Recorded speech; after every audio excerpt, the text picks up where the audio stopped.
हिरण्यकश्यपु जैसा था ना, ऐसे ही अपना लक्ष्य परमार्थिक नहीं बनाया है। हिरण्यकश्यपु की जो क्रियाएं थी वो बलवती थी, कितनी शक्ति थी उसके पास, आजकल के आदमी के पास तो संभव भी नहीं है। इतनी शक्ति हिरण्यकश्यपु के पास थी, पर फिर भी उसको कोई बचा न पाया, उसकी शक्ति उसको बचा न पाई। भगवान के एक नाखून के द्वारा ही मर गया।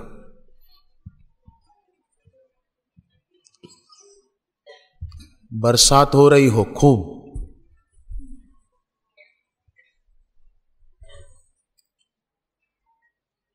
और बरसात के साथ ओले भी पड़ रहे हो। कभी कभी होता है ना ऐसा, बरसात के साथ ओले भी गिरते हैं। बरसात हो रही थी, ओले गिर रहे थे। एक छोटा सा कीड़ा, उसने सोचा मैं कहीं ओलों से दबकर मर न जाऊं, तो एक पेड़ का पत्ता पड़ा था, उसके नीचे चला गया कि मैं इसमें छुप कर बच जाऊंगा, मेरे ऊपर तो नहीं गिरेगा। परंतु हुआ ऐसा कि उस पत्ते पर ही ओले गिरे और वो कीड़ा उसके नीचे दबकर मर गया। अब उसने बचना तो चाहा, शरण तो ली बचने के लिए किसी की, पर ऐसे की शरण ली कि जो खुद समर्थ नहीं था।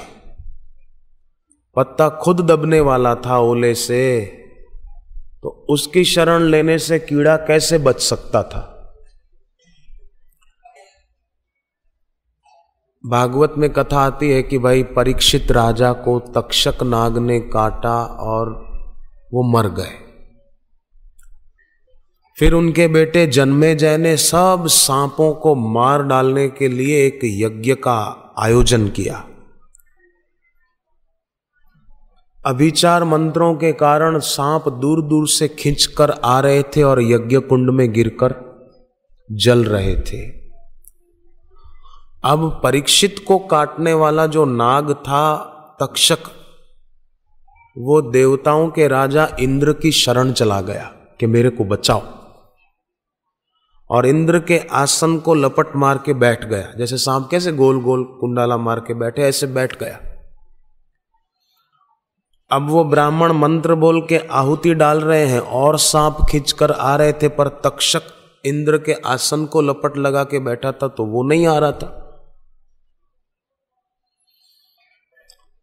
तो जन्मेजय परीक्षित के बेटे ने कहा कि एक काम करो ब्राह्मणों, ऐसा कोई मंत्र बोलो कि तक्षक इंद्र के आसन समेत आकर के इसमें गिर जाए। इंद्र की शरण लेके बैठा ना, इंद्र समेत उसके आसन समेत आके गिरे, ऐसे मंत्र बोलो। ब्राह्मण मंत्र बोलने लगे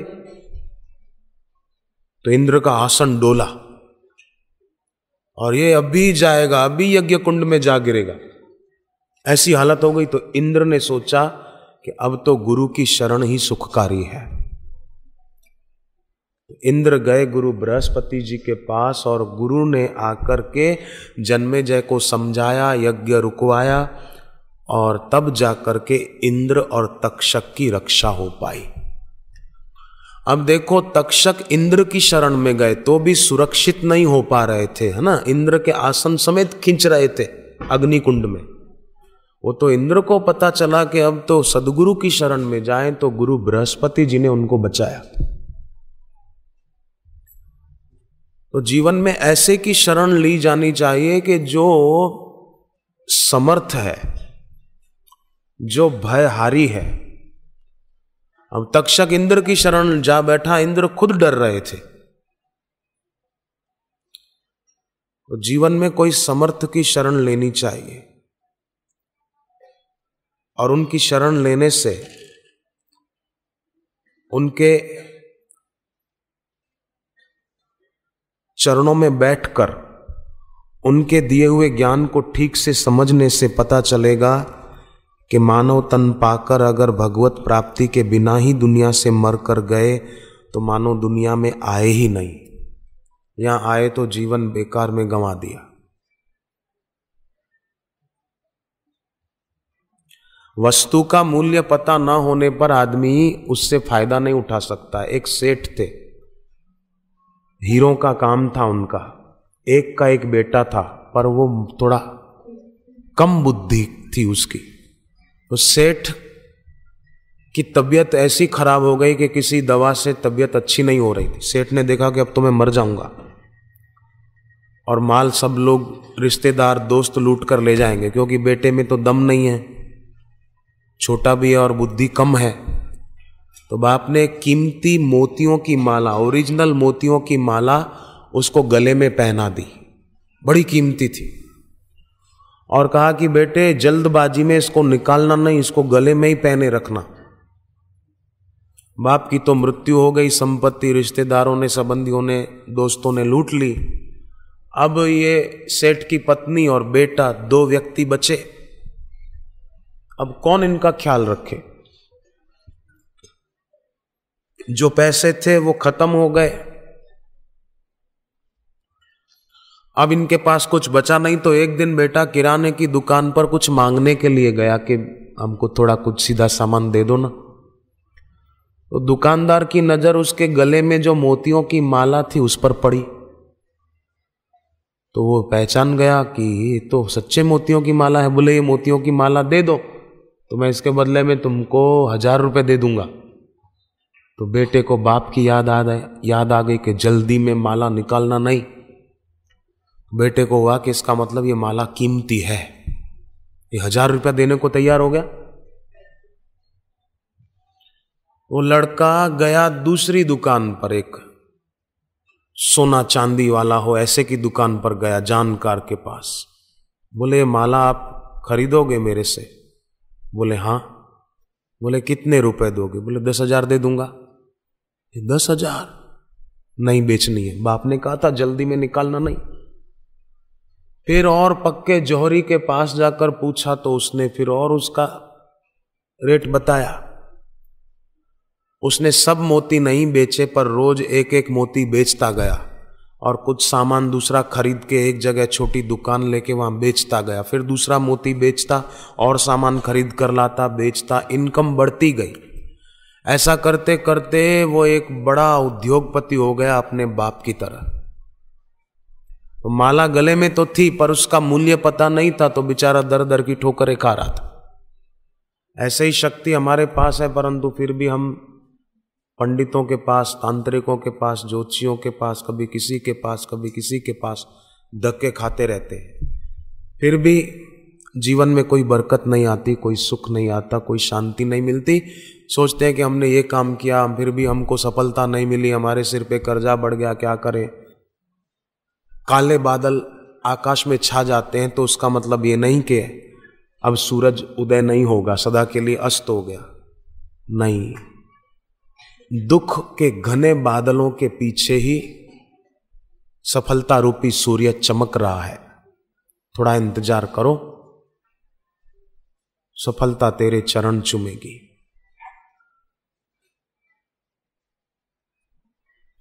आप यहां से जाएं जब घर, फिर स्कूल में जाएं, कॉलेज में जाएं, तो आपको ऐसे लोग मिलेंगे जो आपको बोलेंगे कि काय के लिए सत्संग में जाते हो, क्यों जाते हो? ये कोई उम्र है सत्संग में जाने की? ये कोई उम्र है शिविर में जाने की? ये कोई उम्र है माला लेकर जप करने की? आपको ऐसे ऐसे लोग भी मिलेंगे। वो आपको कहेंगे कि पागल हो गए हो क्या, क्यों शिविर में जाते हो, क्यों सत्संग में जाते हो?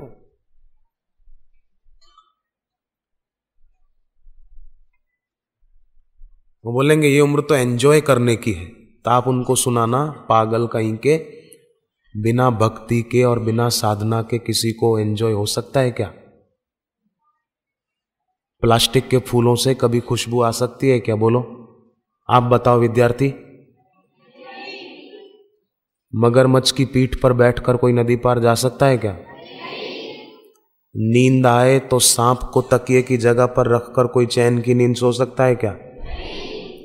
प्यास लगे तो जहर पीकर कोई अपनी प्यास बुझा सकता है क्या? अच्छा, स्वर्ग जाना हो तो बरसात की बूंदों को पकड़कर कोई स्वर्ग जा सकता है क्या? सल्फास की गोली हो और उस पर चाशनी का लेप लगाया हो, वो कोई खाए तो उसको मजा आ सकता है क्या? मर जाएगा, सजा आ जाएगी, मजा क्या आएगी? पर दुनिया के लोग हैं। एक था गणित का टीचर, गणितज्ञ था। गणित को होते ना मेन गणितज्ञ। वो अपनी पत्नी और 4 बच्चों को साथ लेकर पिकनिक पर गया। रास्ते में एक नदी थी। नदी के उस पार बहुत घना जंगल था और अच्छा दृश्य था। देखा नाव तो है नहीं, उस पार कैसे जाएंगे? तो उसने अपनी पत्नी को कहा कि तू इधर ठहर, मैं पानी नाप के आता हूं कितना गहरा है। तो वो धीरे धीरे आगे बढ़ा। कहीं 5 इंच पानी शुरुआत में, आगे आधा फुट, फिर 1 फुट, कहीं 1.5 फुट, कहीं 2 फुट, 3 फुट, 4 फुट, ऐसा नाप के फिर आया और उसने एवरेज निकाली, औसत गहराई नदी की। गणित लगा, गणितज्ञ था ना, तो गणित लगाया। नदी की औसत गहराई 1.5 फुट। अपनी पत्नी और बच्चों की हाइट मापी, एवरेज निकाली कि हमारी औसत ऊंचाई 2 फुट, औसत गहराई 1.5 फुट, औसत ऊंचाई 2 फुट। काम हो जाएगा, कोई भी नहीं डूबेगा। बधाए पार थई जैसु आपने। हालो बता, तैयारी करी लो। पत्नी ने कहा मरोगे मरोगे, खुद भी बच्चों को मारोगे।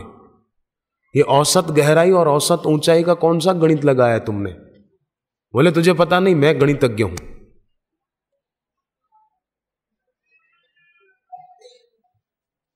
ठीक है चलो। वो आगे, बच्चों की लाइन पीछे और पत्नी सबसे पीछे चली। जानबूझकर, पता था कि कोई बच्चा डूबेगा तो कम से कम पकड़ तो लूंगी उसका हाथ। अब वो आगे चले तो पानी जहां गहरा आया, बच्चे डूबने लगे। औसत गहराई और औसत ऊंचाई का क्या मतलब, क्या हिसाब? वो पत्नी ने कहा वो मुन्ना डूब रहा है, तो वो भागा किनारे जहां उसने रेती में अपना गणित लगाया था, एवरेज। तो कि मेरा गणित झूठा कैसे पड़ गया? बच्चा डूब रहा है। ये तो पत्नी उसकी बुद्धिमान थी, तैरना जानती थी, बच्चे को बचा लिया, छोटे बच्चे को। तो संसार में सबका गणित ऐसा ही है।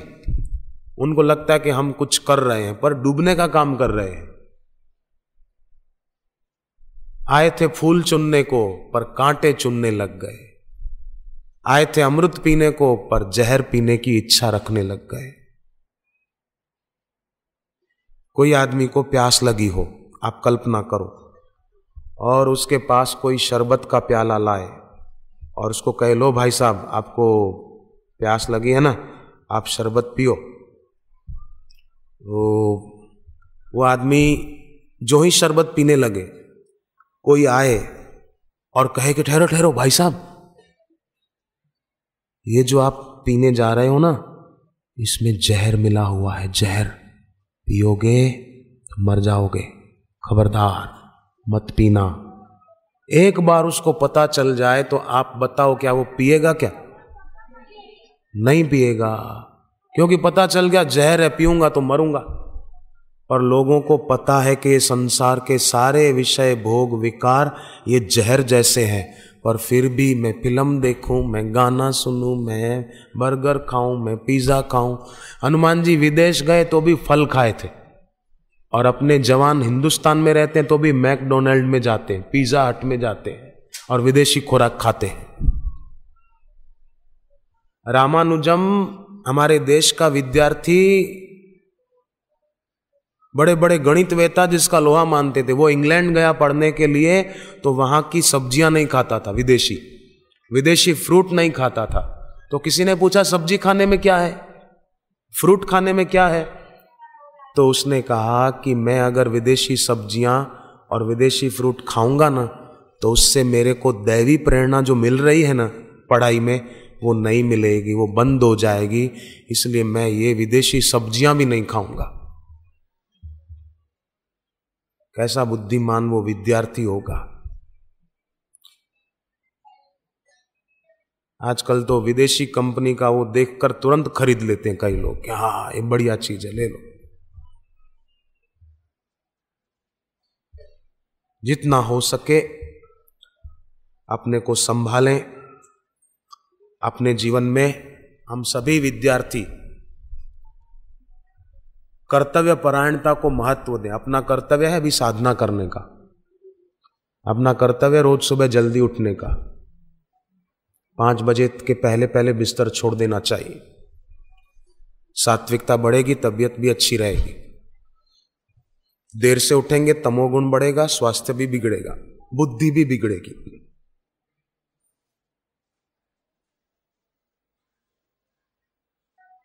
यूरोप में जॉर्ज बर्नार्ड शॉ,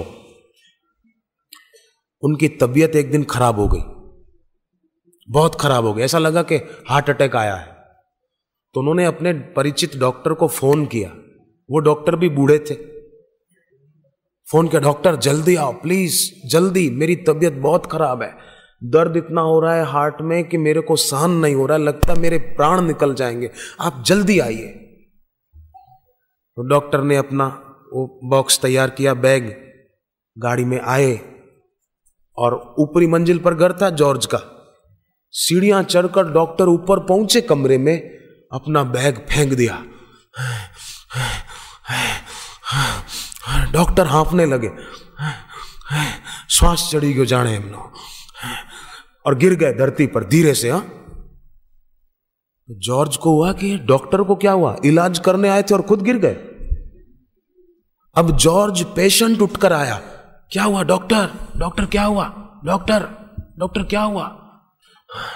अरे बोले लगता है हार्ट अटैक आया मेरे, कोई जल्दी थोड़ा गर्म पानी लाओ, मर गया, मर गया। एक्टिंग की, असली माल से नकली माल की पैकिंग बढ़िया ही होती, खूब एक्टिंग की अच्छी तरह से, जल्दी।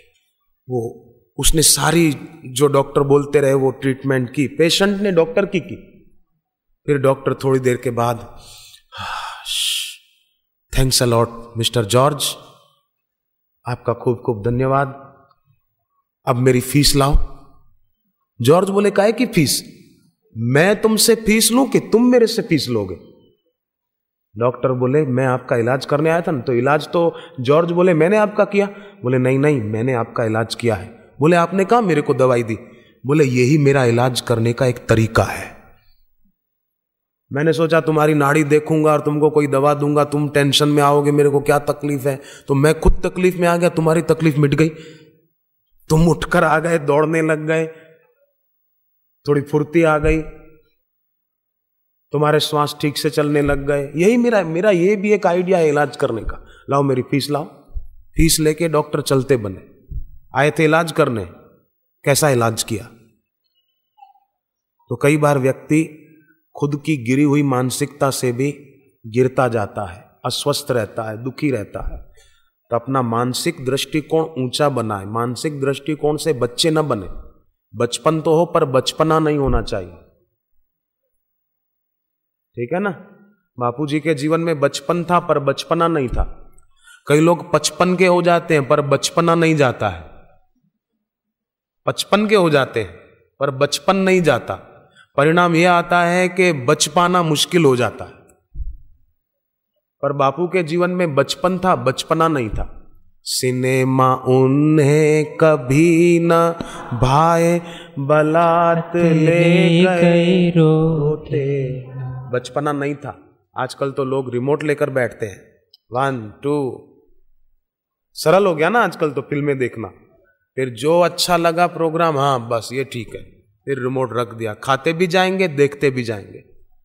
तो खाते खाते जो टीवी सीरियल पिक्चर देखते ना, उनको तो जानकार डॉक्टरों ने मुझे बताया, बोले बहुत नुकसान होता है। क्यों देख, क्या अब टाइम इसी काम के लिए बचा है हमारे पास, और कोई काम ही नहीं बचा।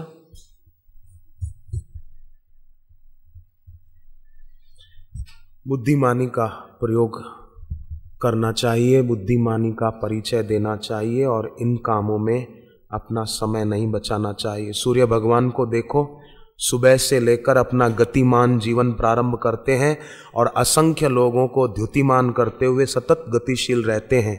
उनका जीवन प्रतिदिन और प्रतिक्षण गति से पूर्ण रहता है। प्रतिदिन, प्रतिक्षण यहां शाम होती है तो अमेरिका वालों को पूछो अभी वहां क्या टाइम हो रहा होगा, है ना। सूर्य प्रतिक्षण प्रतिदिन गतिमान रहता है, तो हम भी प्रतिक्षण अच्छे कामों में गतिमान रहे। ऋषि दयानंद सरस्वती को पूछा गया कि आपको कभी कोई विकार, कोई बुरे विचार नहीं आते, वासना नहीं आती मन में? बोले वो आती तो है। तो बोले तब क्या करते हो? बोले दरवाजे पर खड़ी रहती है, मैं अपने काम में व्यस्त रहता हूं, वो मेरे अंदर प्रवेश नहीं कर पाती। मैं फालतू नहीं बैठता, अपना समय बर्बाद नहीं करता हूं।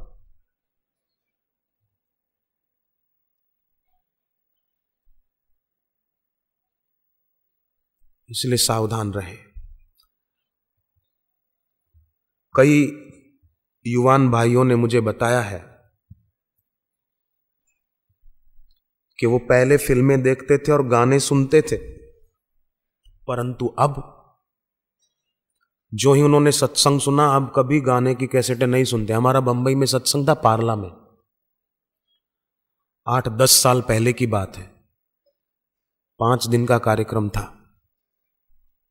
तो मैंने कुछ इस विषय पर कुछ कहा था, तो वहां के साधक और सत्संगी जो भी थे, 5 दिन का सत्संग था, आखिरी दिन अपने अपने घरों से ऑडियो वीडियो कैसेटें ले आए फिल्मों की। तब वीसीडी डीवीडी का जमाना नहीं था, वीडियो कैसेटें चलती थी। ले आए बोरियां भर भर के और ढेर करके होली जला दी। आज के बाद हम नहीं देखेंगे, नहीं सुनेंगे।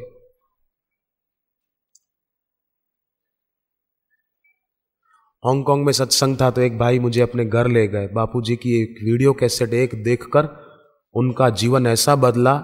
उनके घर पे बार था, विदेशों में तो होता है ना, ऐसा रिवाज है, बार था। तो सारी शराब की बोतलें उठाकर फेंक दी मेरे सामने, और वहां गंगा जल छांट के मंदिर बना दिया। बापू की तस्वीर रखी, शिव जी की मूर्ति रखी, स्वस्तिक मैंने अपने हाथ से बनाया, गंगा जल छांटा, मंदिर बना दिया। सत्संग का, भक्ति का कैसा प्रभाव पड़ा। और कोई कोई तो कैसे, एक आदमी किराने की दुकान पर गया और कहा कि मेरे को थोड़ा सीधा सामान दे दो ना सेठ जी, पर पैसे नहीं है, गरीब हूं, मां भूखी है, बूढ़ी, बच्चे भूखे हैं, थोड़ा सीधा सामान दे दो, मैं पैसे आपको दे जाऊंगा बाद में, थोड़े दिन में।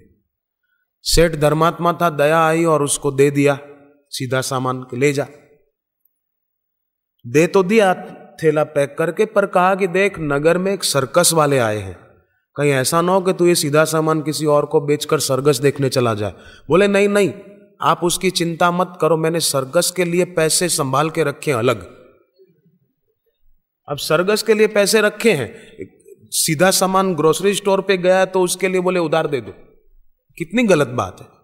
ऐसे ही लोग बेकार के कामों के लिए तो टाइम खूब रखते हैं, पर भक्ति के लिए, सत्संग के लिए, ध्यान के लिए बोले मेरे पास टाइम नहीं है। फिल्म देखने के लिए टाइम है, पार्टी में जाने के लिए टाइम है, पर इस काम के लिए जिनको समय नहीं मिलता, समझो अभी उनका भविष्य खतरे में है। समझो अभी दुर्भाग्य ने उनका पीछा नहीं छोड़ा है।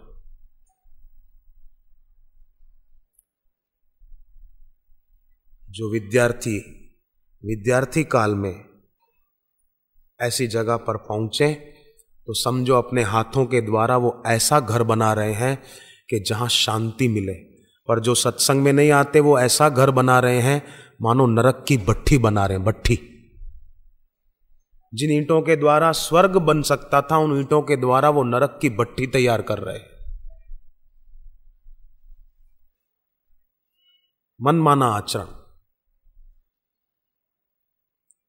जिसको हीरे और मोती चाहिए, उसको चाहिए कि अपने हाथ की मुट्ठी में जो कंकड़ और पत्थर भर रखे हैं उसको फेंक दे।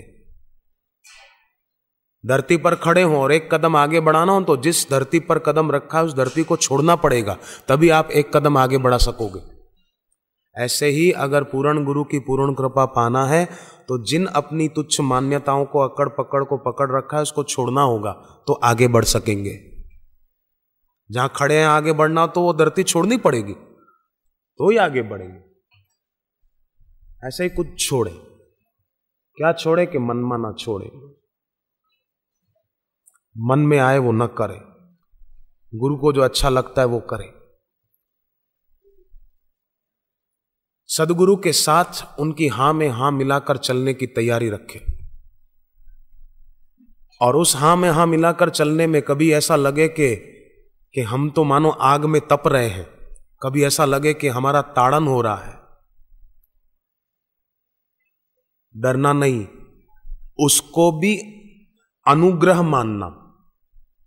ये भी मेरे गुरुदेव का मुझ पर अनुग्रह है।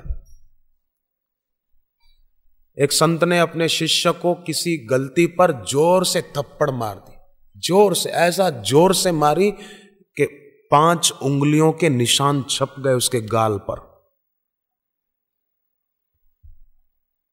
थोड़ी देर के बाद उसको पूछा, कैसा लगा आज तुझे? बोले, आज तो मुझे बहुत खुशी हुई। बोले, खुशी हुई तुझे? बोले, गलती का दुख था कि मेरे से गलती हुई, पर आज मुझे खुशी इस बात की हुई कि मुझे पक्का विश्वास हो गया प्रभु कि आपने मुझे अपना मान लिया है, तभी आपने निसंकोच मुझे जोरों से थप्पड़ लगा दी। अगर आप मुझे अपना नहीं मानते होते तो केवल मुझे प्यार से ही समझाते रहते, पर आपने मुझे आज लगा दी थप्पड़। मुझे विश्वास है कि अब आपने मुझे स्वीकार कर लिया है। कैसा वो युवान शिष्य, अपने गुरु के प्रति कैसी उसकी भावना। तो विद्यार्थी भाई, आप हम इसी उम्र से अगर ऐसी भावना अपने दिल में रखें,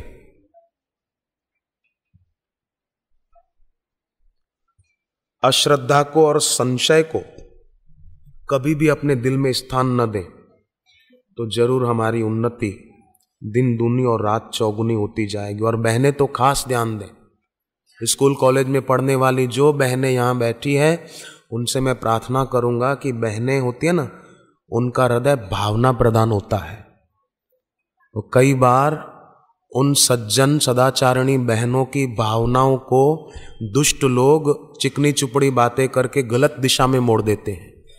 हमको आपकी बहुत याद आती है, हमारे को तो नींद ही नहीं आती, आपका मोबाइल नंबर हो तो दीजिए, हम आपको फोन करेंगे, हमको तो आपके बिना खाना भी अच्छा नहीं लगता, हमको आपकी बहुत याद आती है, आपका एड्रेस हमको दीजिए ना, आपका फोन नंबर हो तो हमको दीजिए, हमको चैन नहीं पड़ता आपके बिना, हमको पानी का घूंट भी गले से नहीं उतरता।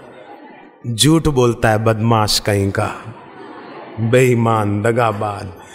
जो भी आपको फोन करके ऐसा बोलो ना, आपके बिना तो मेरे को रोटी अच्छी नहीं लगती, तो क्यों खा रहा है? उपवास शुरू कर दे, छोड़ दे खाना। बोले मैं तो एक बहन ने मेरे को बोला कि अमुक लड़का मेरे को बोलता है कि मैं आपके बिना जी नहीं सकता, आप हाँ बोल दो बस, आप मुझसे शादी करना, नहीं तो मैं दीवार से सिर पछाड़ के मर जाऊंगा। तो मैं उसको हाँ बोल दूं? मैंने कहा नहीं, उसको बोल दीवार से सिर पछाड़। सारी दुनिया छोड़नी पड़े तो छोड़ देना, लेकिन भगवान की, गुरु की भक्ति का रास्ता मत छोड़ना, कोई कितनी ही अच्छी बात करे।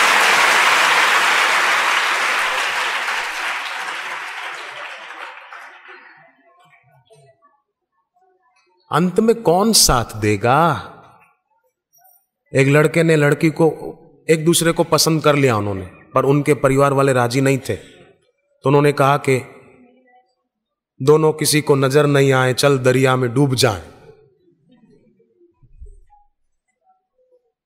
तो दोनों ने सोचा कि अब गंगा में डूबकर मर जाते हैं। दोनों ने छलांग लगाई गले मिलकर, है गंगा में।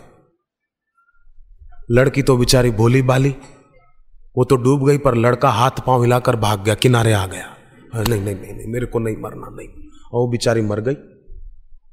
तो बहनें, मैं बात करूं बहनों से, बहनों का हृदय है ना, भावना प्रदान होता है।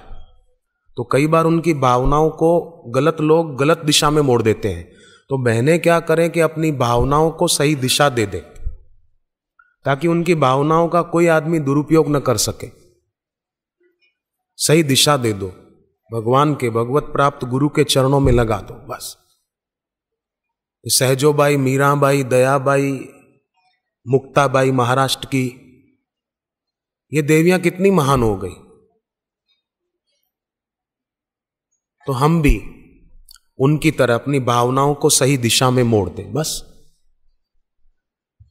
कितना अच्छा होगा। एक लड़की थी, उसने सत्संग सुन रखा था और सत्संग से उसने नियम ले लिया कि मैं और कोई साधना करूं कि न करूं, पर चरित्र को पवित्र रखने की साधना तो जरूर करूंगी। कॉलेज में जाती थी पर किसी से फालतू बात नहीं करती, पढ़ाई लिखाई की, चल भाई घर, सीधा अपने घर आ जाती।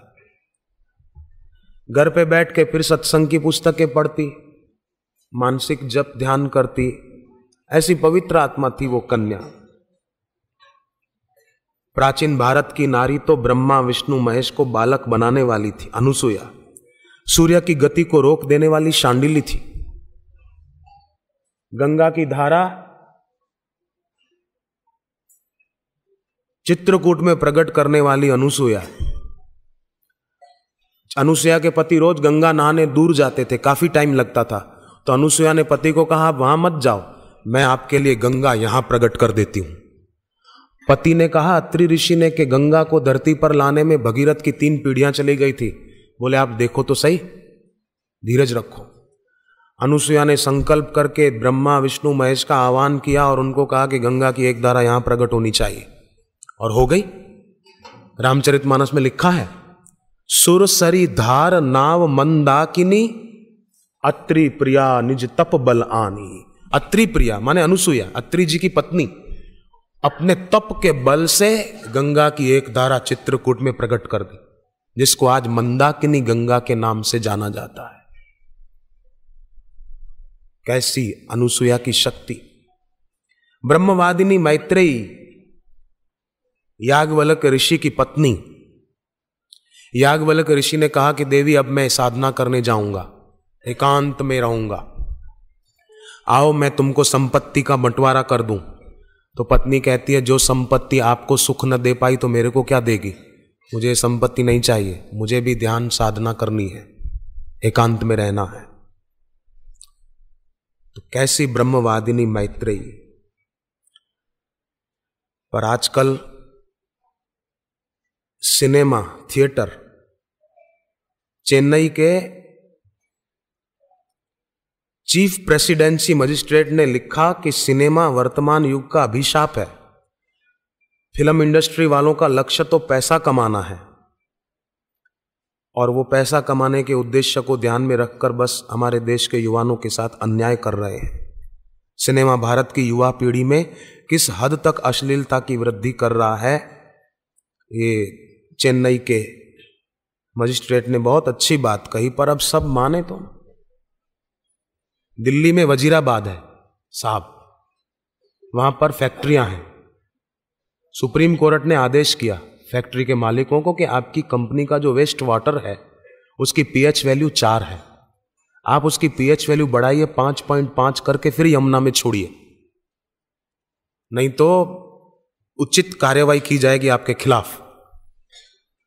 1 महीने का समय दिया गया, उन्होंने पानी की पीएच वैल्यू बढ़ाई नहीं तो उन पर कार्रवाई की गई सुप्रीम कोर्ट द्वारा। यह दिल्ली के अखबारों में छपी खबर के आधार पे मैं बोल रहा हूं, मई महीने की अखबारें साक्षी है। अब जिसकी पीएच वैल्यू 4 है वो सुप्रीम कोर्ट यमुना में नहीं छोड़ने देती पानी, पर पेप्सी और कोका कोला की पीएच वैल्यू मात्र 2.5 से 3 है, वो लोग पैसे देकर अपने पेट में डालते हैं। कैसी बुद्धि है, सोचो जरा।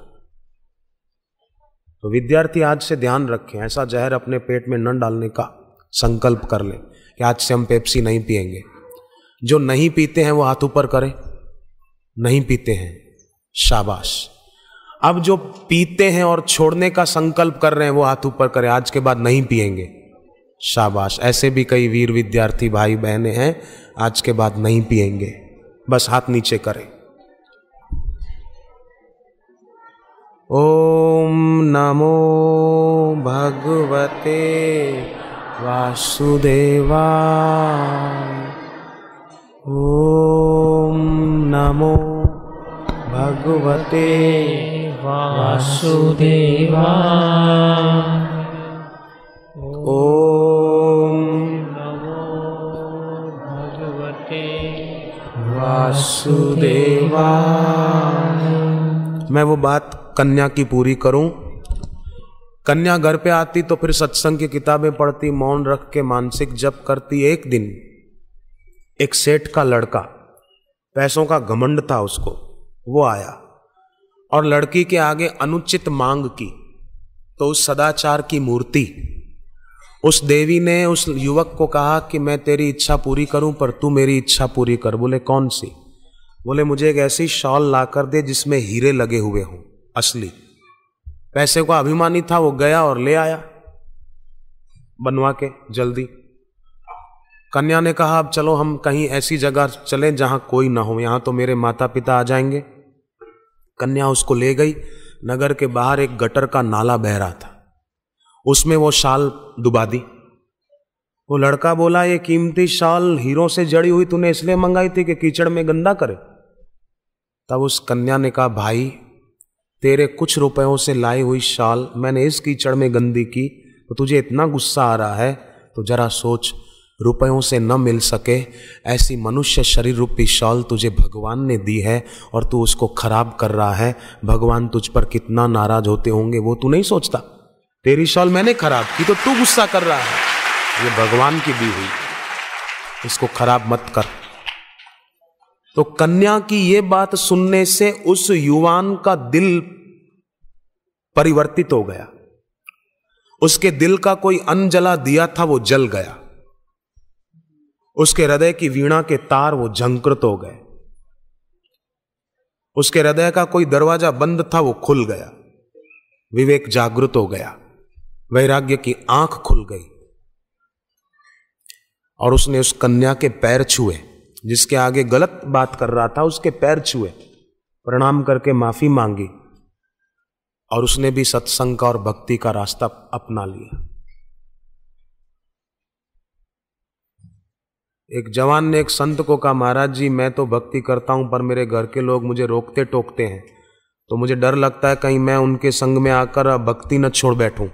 संत ने कहा तुम ऐसा क्यों सोचते हो कि उनका रंग तुमको लगेगा, तुम तो ऐसा सोचो कि मेरा रंग भी उनको लगेगा। एक ऐसी बच्ची थी, बच्ची मतलब बड़ी 20-22 साल की होगी, उसने दीक्षा ली, वो साधना करती थी तो उसके मां बाप उसको रोकते थे, कैसे ना समझ। उसको बोलते थे इतनी क्या तू भक्ति करती है, थोड़ा बहुत हो गया बस। घर पे कोई मेहमान आते तो माँ बाप लड़की के मेहमानों को बोलते कि इसको समझाओ ना, न जाने क्या हो गया, इसको पागल हो गई है। मैं आपको एक बात पूछूं, दुनिया में पागल खाने तो है ना, है बहुत है, मेंटल हॉस्पिटल। सभी पागल खानों में जितने भी पागल रहते हैं ना वो अपने को पागल नहीं मानते। आप पूछ के देखना कभी जाओ, वो अपने को पागल नहीं मानते। एक आदमी पागल खाना देखने गया तो एक पागल बैठा था, उसको पूछा कैसे हो, मजे में हो ना, ठीक हो? अरे बोले मैं तो ठीक ही हूं, मेरे को तो भगवान ने दुनिया में भेजा ही था लोगों को ठीक करने के लिए, पर इन्होंने मेरे को पागल खाने में बंद कर दिया। तो दूसरा एक पागल पेड़ पर बैठा था, वो बोला कि झूठ बोल रहा है, भगवान तो मैं हूं, मैंने इसको भेजा ही नहीं है दुनिया में। ताली नहीं बजाना, नहीं। समझने की बात है कि पागल खाने में जितने पागल हैं वो अपने को पागल मानने को राजी नहीं है। अगर मान ले तो उसी दिन ठीक हो जाए। जवाहरलाल नेहरू गए पागल खाने में एक बार, एक पागल को कहा टाइम से रोटी मिलती है ना, दवाई मिलती है, कोई तकलीफ तो नहीं है? पागल ने पूछा कि आपका नाम, आपका परिचय?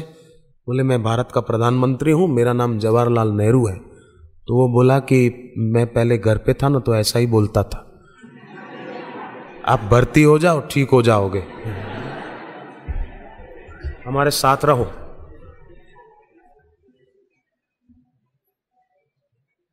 तो जितने पागल हैं ना दुनिया में, पागल खानों में, वो समझदारों को पागल मानते हैं। ऐसे ही ऐसे लोग आपको मिलेंगे जो आपको बोलेंगे कि आप पागल हो गए हो, क्यों भक्ति करते हो, क्यों सत्संग में जाते हो। तो आप ये बात याद रखना, वो पागल जवाहरलाल नेहरू को पागल समझ रहा था। तो वो कन्या को रोकते टोकते थे सब, पर कन्या भी दृढ़ थी। दुखी नहीं होती थी कि माँ बाप मेरा विरोध करते हैं, मैं क्या करूं, मेरे को भक्ति नहीं करने देते, ऐसे अधीर नहीं होती थी।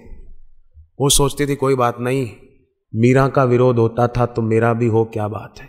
भक्ति बढ़ी कि नहीं बढ़ी उसका परिचय क्या, प्रमाण क्या, कि जब विरोध करने वाले बढ़ने लगे ना, समझना भक्ति में रंग आ रहा है। विरोध करने वाले बढ़ने लगे, समझो अब ठीक है, अब अपनी गाड़ी ठीक लाइन पर चल रही है। मीरा का कितना विरोध हुआ।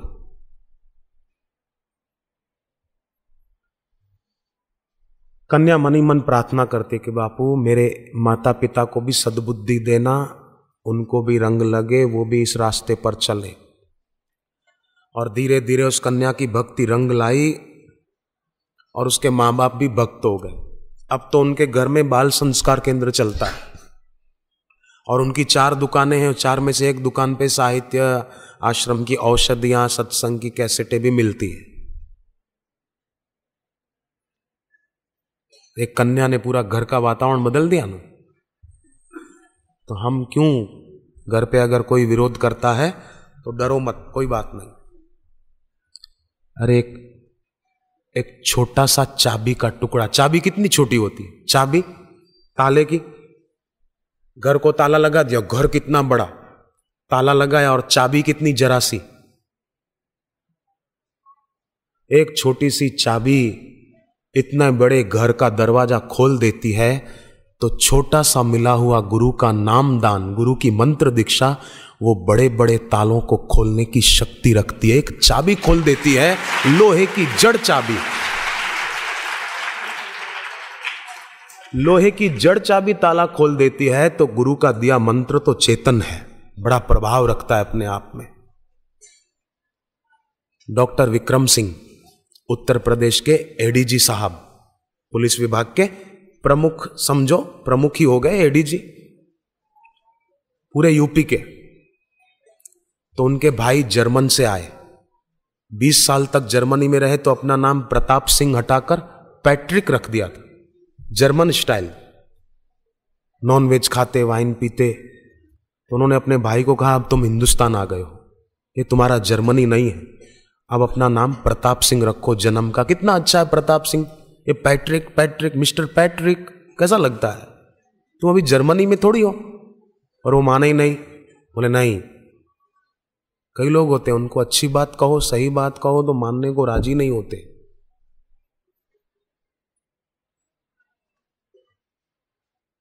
उल्टा अपने को ही गलत साबित कर देते हैं। क्या किया जाए। एक कसाई बकरे को पकड़ के ले जा रहा था कत्ल खाने में। तो बकरा मैं बकरा कैसे करता है बच्चों पता है ना, बकरा मैं कर रहा था।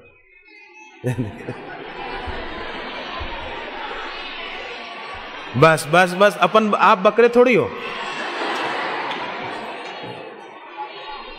वो कसाई बकरे को पकड़ के ले जा रहा था। सुनो बात सुनो, शांति, अच्छे बच्चे शांति, सुनो। कसाई बकरे का कान पकड़ के ले जा रहा था और बकरा चिल्ला रहा था। तो एक लड़के ने अपने बाप को पूछा, पिताजी वो बकरा क्यों चिल्ला रहा है? बोले बेटा वो कसाई है ना, उसको कत्ल खाने ले जा रहा है, इसलिए बकरा मैं कर रहा है। अच्छा पिताजी, उसको कत्ल खाने ले जा रहा है? मैं तो समझा कि शायद उसको स्कूल ले जा रहा है, इसलिए वो चिल्ला रहा है। पर अच्छे बच्चे स्कूल जाने से डरते नहीं हैं। बच्चे युक्तियां जान लेते हैं ना, याद शक्ति बढ़ाने की, अच्छे नंबरों से पास होने की। वो तो मजे से जाते हैं, हंसते हंसते पेपर देकर पहले नंबर से पास हो जाते हैं।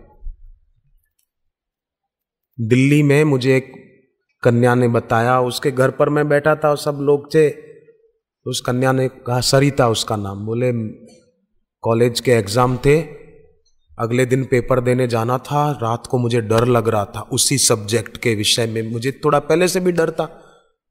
मैंने सोचा अब पेपर है तो है, अब डर कर क्यों बिगाड़ूं काम। तो रात को सारस्वत मंत्र जप किया, कंठकूप पर दबाव पड़े उस ढंग से बैठी और बापूजी के स्वरूप का ध्यान किया। जैसे आश्रम में जाते हैं, दर्शन करते हैं, वैसे मैं गुरुदेव का ही चिंतन करने लगी। देखो, कर्ता का स्वरूप बहुत ऊंची बात है, कर्ता का स्वरूप चिंतन के अनुसार हो ही जाता है। इसलिए इस युग के विज्ञानी कार्ल गुस्तेव जुंग ने कहा, क्या आपका चिंतन जैसा होगा ना, ऐसा आपका मन और शरीर भी होगा। चिंतन का प्रभाव मन पर ही नहीं, शरीर पर भी पड़ता है।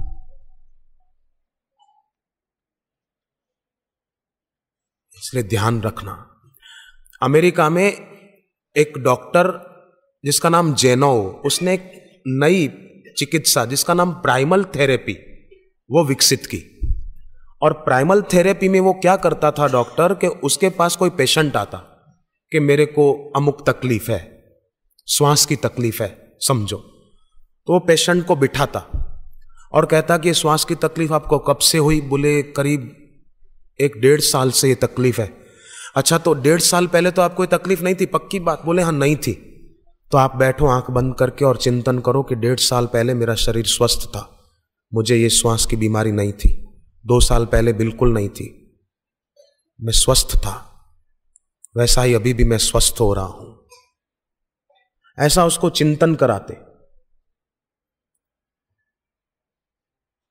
एक महिला तो ऐसी आई उनके पास, 80 साल की बूढ़ी माई, उसकी आंखें चली गई थी 20 साल से, कई जगह इलाज करा के थकी। जब उसने जेनोव के बारे में सुना कि प्राइमल थेरेपी की बात, तो वो उसके पास गई। तो उसने कहा कि अच्छा आपको 20 साल से आंखों की तकलीफ है? बोले हाँ। उसके पहले तो आपकी आंखें ठीक थी? बोले हाँ। तो आप चिंतन करो, 20 साल पहले मेरी आंखें ठीक थी, 50 साल पहले कैसी थी मेरी आंखें। ऐसा थोड़े दिन तक ये प्रयोग कराया। जब आप 5 साल की थी तब आपकी आंखें कैसी थी? उसको ये चिंतन कराया। थोड़े दिन कराते कराते तो उसको कोई घटना याद आ गई उस बूढ़ी माई को कि मैं 5 साल की थी तब ऐसा ऐसा हुआ था। तो जो ही उसने ये घटना बताकर आंख खोली तो उस माई को दिखने लग गया था। ऐसा दृढ़ चिंतन का प्रभाव उसके शरीर पर भी पड़ा। इसलिए मानसिक दृष्टिकोण अपना दुर्बल न बनाए, नेगेटिव थिंकिंग नहीं, पॉजिटिव थिंकिंग। तो सरिता रात को बोले मैं गुरुदेव के स्वरूप का ध्यान करते करते सो गई। सो गई तो सपने में मैंने देखा कि मैं पेपर दे रही हूं और बापूजी मेरे पास ही हैं और कह रहे तू डर मत, मैं तेरे साथ हूं, तू डरती क्यों है, लिख जा। विद्यार्थी सफल वही होता है जो निश्चिंत होकर पढ़ता है और निर्भीक होकर लिखता है, वो विद्यार्थी जरूर सफल होता है। तो लिख निर्भीक होकर, डरना नहीं। वो लिखती गई। बोले मैं सपने में पेपर पूरा होने में देर भी तो नहीं लगेगी ना। पेपर पूरा हुआ और मेरी आंख खुल गई। आंख खुली तो फिर तो मेरा थोड़ा बहुत जो डर था वो भी चला गया और पेपर दिया। सबसे ज्यादा नंबर मुझे उसी विषय में मिले जिसका पहले डर लग रहा था, पर सपने में रात को गुरुदेव ने मुझे ऐसी प्रेरणा दी, अच्छे नंबर आए, अच्छे नंबरों से पास हो गई।